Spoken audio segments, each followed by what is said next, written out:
안녕하세요 여러분, 스테레다임입니다.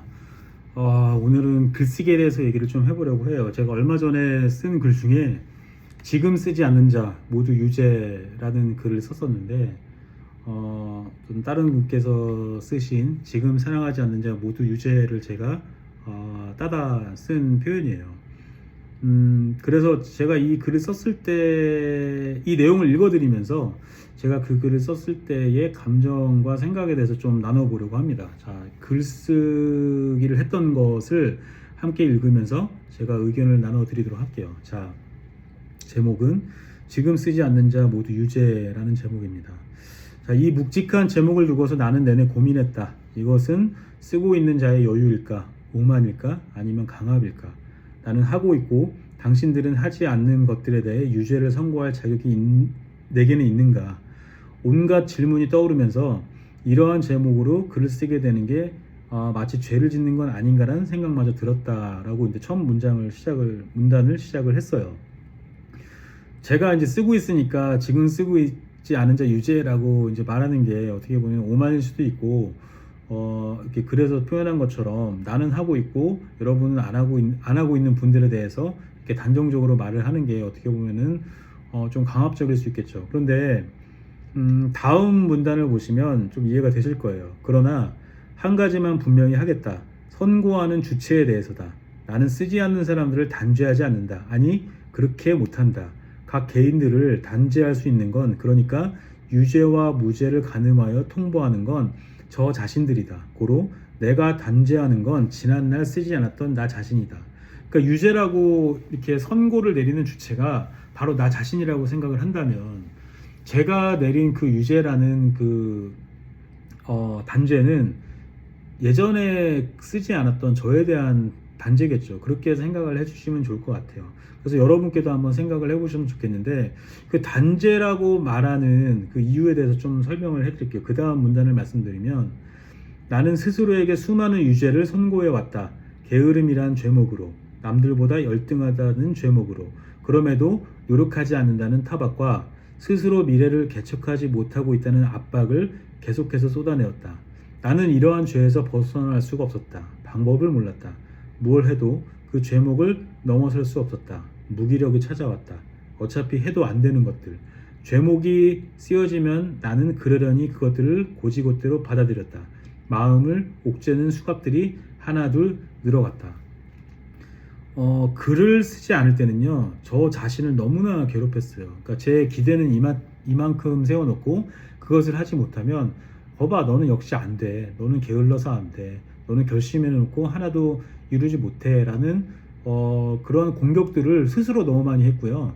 그게 너무나 당연하다고 생각이 들어서 우울해졌고, 그 마음의 수갑을 하나하나 내가 알아서 그냥 이렇게 찼던 것 같아요.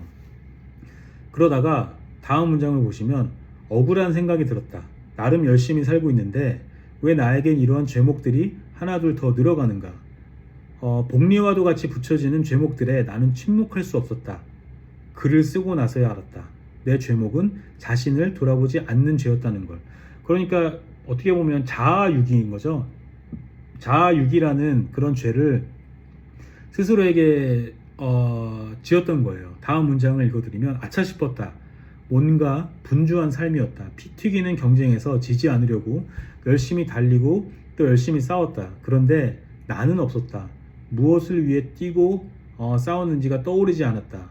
피 묻은 손을 어벙벙하게 바라보고 있는 치매 환자처럼 나 스스로는 그토록 참담했다. 이렇게 좀 표현을 했어요. 실제로 그렇더라고요. 그 인디안이 말을 달리다가 이렇게 잠시 돌아서 뒤를 돌아본대요. 그 이유는 걸음 느린 자신의 영혼이 따라오게 하기 위함이라고 합니다. 그런데 우리나라, 특히 한국 사람들은 무조건 달리잖아요. 그러니까 무조건 경쟁하고 무조건 뛰고 하는데, 결국에는 자아를 유기하는 거죠. 내가 여기 지금 왜 이렇게 뛰어온 거지? 이거를 오히려 잊고 살아요. 그래서 제 글쓰기도 사실 그것 때문에 시작을 했던 거죠. 다음 문장을 또 읽어보면, 그제야 내게 붙여진 제목들을 수긍하게 되었다. 스스로를 돌아보고 사랑해야 한다는 것을 잊은 채 가장 소중한 사랑의 대상 하나를 유기했으니, 나는 쓰지 않는 자들을 유죄로 가늠할 의도가 없다. 다만 자신을 돌아보고 있는지를 묻고 싶을 뿐이다. 그 안에 무엇이 들어있는지, 열심히 살아온 지금의 당신들의 존재는 저만치 멀리 떨어져 있는 건 아닌지, 오늘도 스스로를 돌보는 법을 몰라 알 수 없는 알고리즘에 빠져 허우적대고 있는 건 아닌지를 말이다. 알고리즘이라는 게 사실 되게 무서운 것 같아요. 여러분 아시겠지만 어떤 한 동영상 하나 보면은 그것과 관련된 게 쭉 이어지고, 나는 어느샌가 모르게 짧은 동영상을 봤지만 어느샌가 3-4시간이 훌쩍 지나가 있을 때 자괴감이 막 몰려올 때가 있잖아요. 그거는 사실은 내가 알고리즘을 만들어낸 게 아니라 알고리즘에 당하고 있는 거죠. 그리고 대부분의 알고리즘은 결국 소비를 향하게 하는 알고리즘이거든요.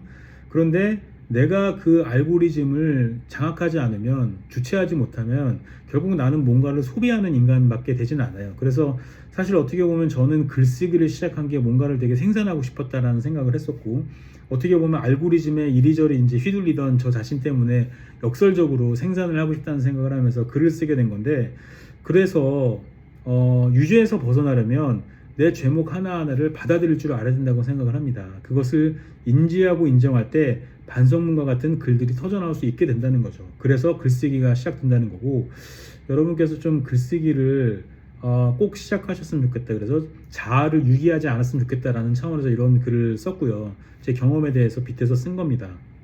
마지막 문장을 좀 읽어드릴게요. 터져나온 글에 묻어있는 자아를 마주하다 보면 유죄의 꼬리표는 내가 붙인 것임을, 그것을 떼어버릴 수 있는 권능과 힘 또한 나에게 있음을 알게 될 것이다.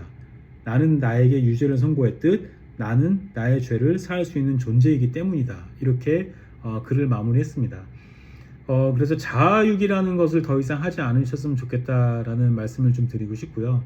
여러분께서 함께 글쓰기를 시작했으면 좋겠고, 꼭 글이 아니더라도 생각이나 어떤 그 기회를 가지고 명상을 한다거나 하면서 바쁘게 뛰고 있는 나를 챙기시면서 그렇게 삶을 살아가시면 어떨까 하는 차원에서 이렇게 어떻게 보면은 좀 도전적인 제목으로 글을 썼던 것 같아요. 그래서 여러분의 글쓰기, 저의 글쓰기, 그리고 또 글쓰기 자체가 본질이라기보다는 글을 쓰는 나가 본질이고, 더 나아가서 또 본질을 추구한다면 나 자신을 돌아보는 게 더 본질에 가깝다고 저는 생각을 하기 때문에, 글쓰기를 통해서, 또는 글쓰기가 또 가장 좋은 나를 돌아보는 가장 좋은 방법이기 때문에 이렇게 말씀을 드리는 거고요. 더 좋은 방법이 있다면 여러분께서 이렇게 하시면 되겠죠. 그래서 저는 오늘도 글쓰기를 통해서 저 자신을 돌아보고 있고 하기 때문에 함께 쓰였으면 좋겠다는 생각에서 이렇게 영상을 남겼습니다. 그러면 지금 쓰지 않는 자 유죄라는 제목으로 글을 썼고, 그와 관련해서 영상을 남겨드렸으니까요. 여러분 자아 유기하지 않고 오히려 더 사랑해 주실 수 있는, 스스로를 사랑하는 그러한 날들 되시면서 그런 좋은 방법을 찾기를 바라시면서 오늘 영상은 여기서 마치도록 하겠습니다. 감사합니다.